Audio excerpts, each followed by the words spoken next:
एक राज्य में एक राजकुमार था जो जल्द ही राजा का पद संभालने वाला था। वह अक्सर अपने राज्य में वेश बदल कर घूमा करता था। एक दिन वह एक गांव से खेत में पहुंच गया। वह अपने महल से काफी दूर आ गया था। उसका हाल प्यास और भूख से बहुत बुरा हो गया था। तब वह पानी और खाने की तलाश में गुजर रहा था। तब उसे एक खेत में बेर का पेड़ मिला, जिस पर एक प्यारी सी लड़की डाली पर बैठकर आराम फरमा रही थी। लड़की ने उसका बुरा हाल देखकर उसे पानी और खाना परोसा। लड़की के हाथों के लिए बेर उसे बहुत पसंद आए। वह पहली बार बेर से परिचित हुआ था। लड़की के पिता ने उसे कुटिया से बाहर सोने की अनुमति दी। दूसरे दिन जब राजकुमार राहत महसूस कर रहा था, तब किसान ने उसे खाने के साथ विदा कर दिया।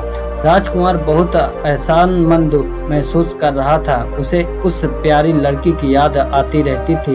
एक दिन राजकुमार अपने असली रूप में कुछ सैनिक लेकर उस किसान के पास पहुंचा और सारी हकीकत बताकर उसने उसके बेटी से विवाह करने की इच्छा प्रकट की।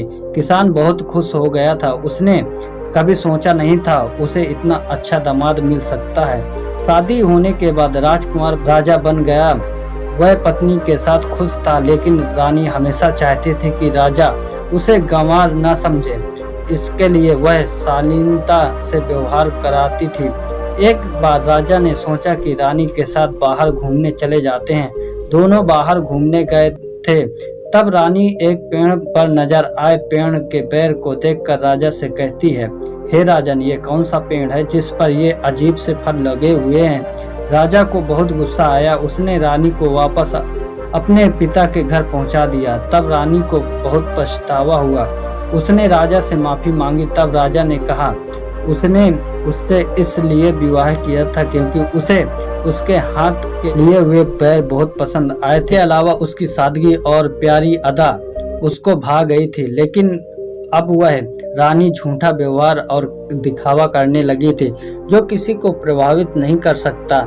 यह कहकर राजा ने रानी को माफ करके वापस राजमहल में ले आया। फिर वह वापस खुशी खुशी रहने लगे। दोस्तों, कई बार ऐसा होता है कि हम अपनी दिखावे की वजह से हम बहुत चीजें अपनी भूल जाते हैं। एक राजा था जिसने एक नागराज को कुछ दबंगी बच्चों से बचाया था जो नागराज को मार डालने वाले थे। तब नागराज ने प्रसन्न होकर राजा को वरदान दिया कि वह हर जानवर तथा जीव जंतु की भाषा समझ सकेगा, लेकिन एक शर्त थी, अगर वह किसी को यह बताएंगे उसे जानवर तथा जीव जंतुओं की भाषा अवगत है तो उसकी जान चली जाएगी। एक दिन राजा राज्य का कार्यभार खत्म करने के बाद अपने रानी के साथ बाग में कुछ खा रहा था तो एक टुकड़ा नीचे गिर गया। तभी वहां से गुजर रही चींटी ने कहा, अरे वाह, कितना बड़ा स्वादिष्ट टुकड़ा है। इसे ले जाने के लिए तो एक बैलगाड़ी लगेगी। बाद में चींटी टुकड़े को उठाने की कोशिश करने लगी। यह सब सुनकर राजा को हंसी आई।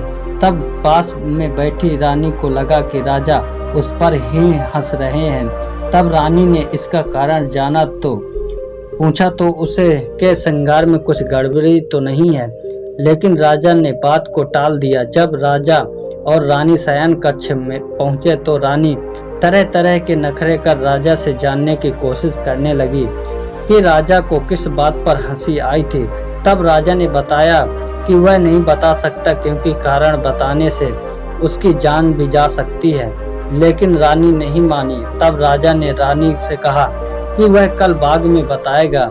जब राजा बाग में कुछ सहकारियों के साथ बाग से गुजर रहा था, तब उसने एक बकरी और गधे की बात सुनी। बकरी ने गधे से कहा कि राजा तो गधे से भी ज्यादा मूर्ख है। वह जब रानी को बताएगा कि वो उसको चींटी की भाषा समझ आई थी तब वह मर जाएगा। यह बात जानकर भी राजा सिर्फ रानी को खुश करने के लिए जान से हाथ धो बैठेगा। जब राजा मर जाएगा तो रानी उसकी सारी संपत्ति पाकर दूसरे पुरुष के साथ मजे करेगी। यह बात सुनकर राजा को एहसास हुआ कि वह बहुत मूर्खता कर रहा है। जब रानी बाग आई तब राजा ने कहा वह बात बताएगा, लेकिन उसके जान निकल जाएंगे। इसलिए रानी को एक शर्त रखी, रानी को 100 कोड़ों की मार खानी पड़ेगी तब वह बताएगा। तब रानी को लगा कि राजा उससे बहुत ज़्यादा प्रेम करता है, इसलिए हल्के से कोड़े मारेंगे।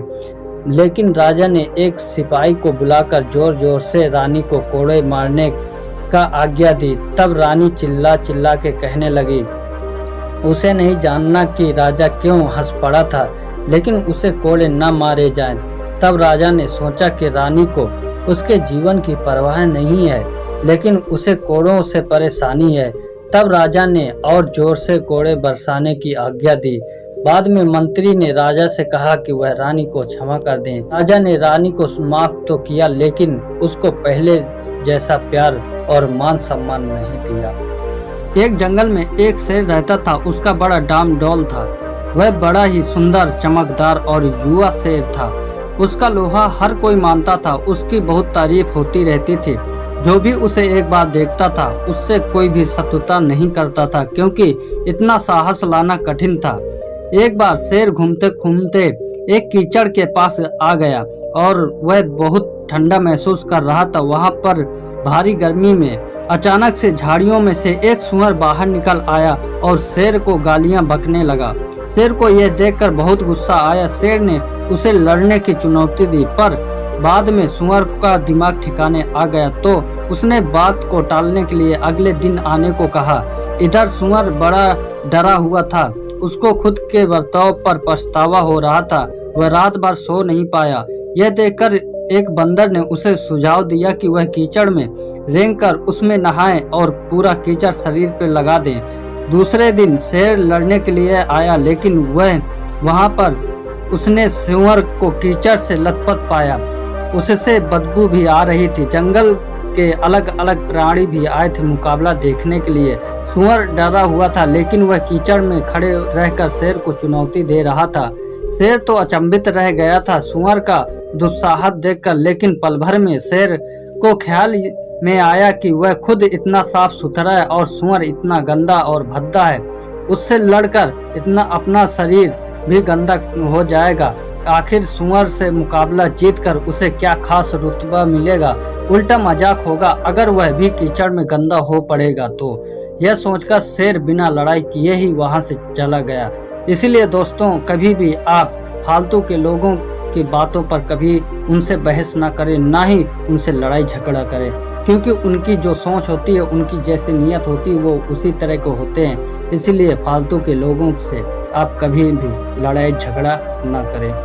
आपको यह वीडियो कैसा लगा मुझे कमेंट में ज़रूर बताएं, और आप चैनल पे नए हैं तो चैनल को सब्सक्राइब करें, वीडियो को लाइक शेयर कमेंट जरूर करें। मिलते हैं अगले वीडियो पे। धन्यवाद।